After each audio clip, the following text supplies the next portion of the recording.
200-pound Cane Corso was thrown away by a backyard breeder the day he stopped being useful. He had spent 6 years in a 4-foot wire cage as breeding stock, never walked, his back legs weak from a lifetime on wire, and when he could not sire litters anymore, they dumped him in a rescue outside Ann Arbor, Michigan at 6 years old. He sat there for 134 days, 200 pounds of scarred, stiff-legged dog the 33 families looked at and passed over for something younger, smaller, easier.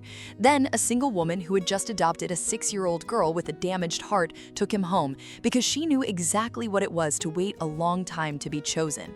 And 8 months later, a camera above a couch recorded the reason a dog that size would not let that little girl fall asleep without him. And it was the reason she is alive. Renata was 38 and had wanted to be a mother for as long as she could remember. After 5 years of trying and waiting and hoping, she had adopted a 6-year-old girl named Priya, a child who had spent all 6 of her years in the system because of a heart condition that made families nervous.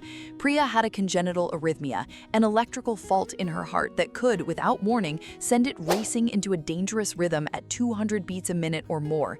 And it happened most often when she was asleep and her body was at rest. The doctors had a name for it and a plan, but the plan depended entirely on catching an episode fast. And the cruelest part was that it came silently, in sleep, when no one was watching a small chest rise and fall. She took 2 medications a day. She had a cardiologist she saw every 3 months, but every family who read her file had seen the words heart condition and quietly chosen a different child. Priya had been passed over 4 times in 3 years that Renata knew of, and at 6, she had already learned in the quiet way children learn the worst things to expect it. She did not cry when placements fell through anymore. She simply nodded, packed her small bag, and waited for the next room. I still see you haven't subscribed. Titan spent 6 years in a cage and 134 days waiting for someone to want him, and in a minute you'll see what he did with the home he finally got. Tap subscribe first. Renata read the same file and saw a little girl who had been waiting to be picked for exactly as long as she herself had waited to pick someone. She brought Priya home to a small house near the university, and she lay awake every night in fear of the one thing she could not control, that her daughter's heart would slip into that dangerous rhythm in her sleep and Renata would not know in time. She was not looking for a dog. She had gone to the rescue only to donate a bag of Priya's outgrown clothes, and on her way out, she passed a kennel where a huge gray Cane Corso stood stiffly, his back legs trembling after 6 years in a cage, watching her with tired eyes. Titan did not press at the gate the way the other dogs did. He just watched her, the way you watch a door you have stopped expecting to open. A volunteer told her Titan had been breeding stock at a bad operation, that his legs were weak from 6 years in a cage, but his heart was sound, that he was gentle and calm and had never hurt anyone, but that nobody wanted a 200-pound senior dog with a broken-down body. Renata looked at Titan, used up and thrown away the moment he stopped being useful, and something in her recognized him. She thought of a little girl whom families had passed over for something easier. She signed the papers. The rescue had been calling him Titan. Titan and Priya understood each other from the first day, the way 2 souls who have both spent a long time waiting sometimes do.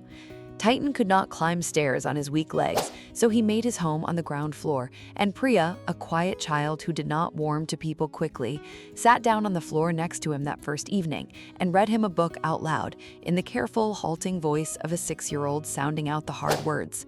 And the enormous dog rested his gray head against her small knee and let out a long breath, as if he had held it for 6 years.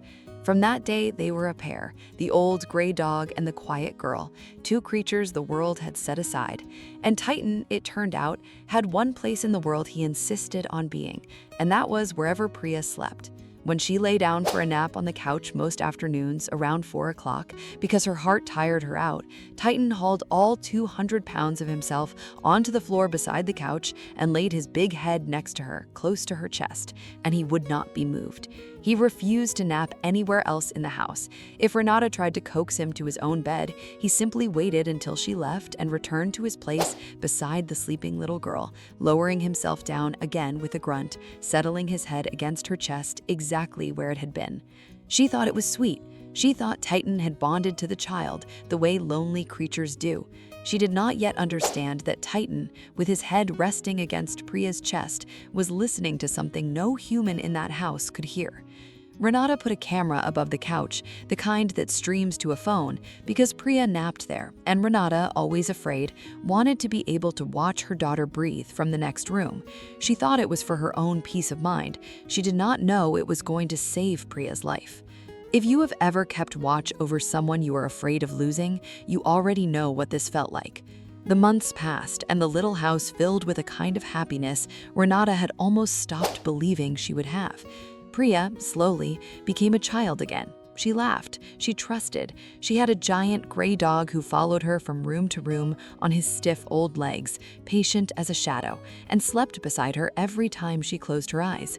And Renata, who still lay awake afraid of her daughter's heart, found a small measure of peace in the sight of that enormous dog keeping watch. She did not know he was doing more than watching. She did not know he was listening. It happened on an ordinary afternoon in February. Priya had come home from school, tired, the way she often was, and lain down for her nap around 4 o'clock, and Titan had taken his place on the floor beside her, his head against her chest. Renata was in the kitchen making dinner around 4 in the afternoon, the camera app open on the counter the way it always was. And on the screen, she saw Titan lift his head. Titan, who lay still for hours beside the sleeping child, suddenly raised his head. And then he got to his feet, his weak legs struggling under 200 pounds, and he pushed his nose hard against Priya's. She did not wake. Renata told herself he needed to go out and went back to the stove. Then Titan did something he had never done in 8 months. He threw back his gray head and he barked, a huge, ringing, desperate sound. And he kept barking and he pawed at the couch, at the little girl, refusing to stop. Renata ran in. Priya was still asleep, but something was wrong. Her lips had gone pale, her breathing shallow and strange. And when Renata put a hand on her chest, she felt it, the thing the dog had felt with his head resting there. Her daughter's heart going far too fast, well over 200 beats a minute, a wild, sluttering rhythm above 220 beats a minute, the exact emergency the cardiologist had warned about, happening in her sleep, silent, the way it always came. Renata called 911, and she did what she had been trained to do, and the paramedics were there in 7 minutes because she had called the instant Titan told her to, not an hour later when Priya might never have woken up at all.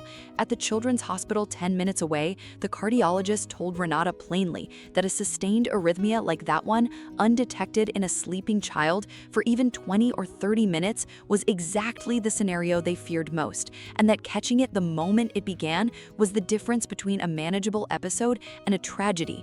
They had caught it the moment it began because a 200-pound Cane Corso with his head against a little girl's chest had been listening to her heart for 8 months and knew before any human could the instant it went wrong. The same 200-pound Cane Corso that 33 families walked past, the same dog used up as breeding stock and thrown away, his body broken by a wire cage, the one nobody wanted, the same dog with the tired, patient eyes and the ruined legs.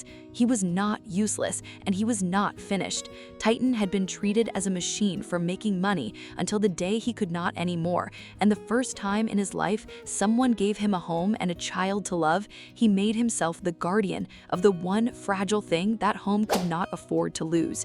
He had been listening to her heart the whole time.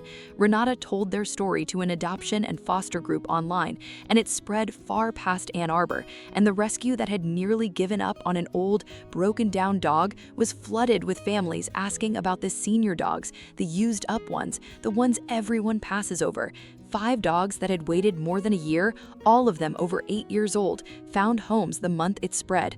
Today, Priya is 8 and her heart is managed, and she is thriving, and in 2 years, she has never once had to face a frightening night without a giant gray dog beside her.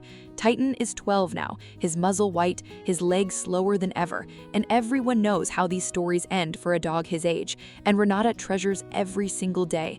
And every afternoon when Priya lies down to rest, a 200-pound Cane Corso still hauls his tired body to the floor beside her, still lays his gray head against her chest, and still listens to her heart while she sleeps. Because as far as Titan is concerned, keeping watch over that small, brave heart has become the whole reason he was saved.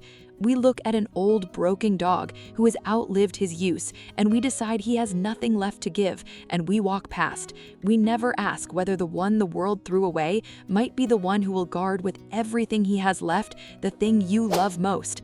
Sometimes the dog nobody wanted is the only one listening closely enough to hear the danger coming. So tell me, did Renata rescue Titan, or did two souls the world had given up on find each other and save a little girl? Drop your answer in the comments. And if a dog the world threw away ever became the guardian of someone you love, say his name below.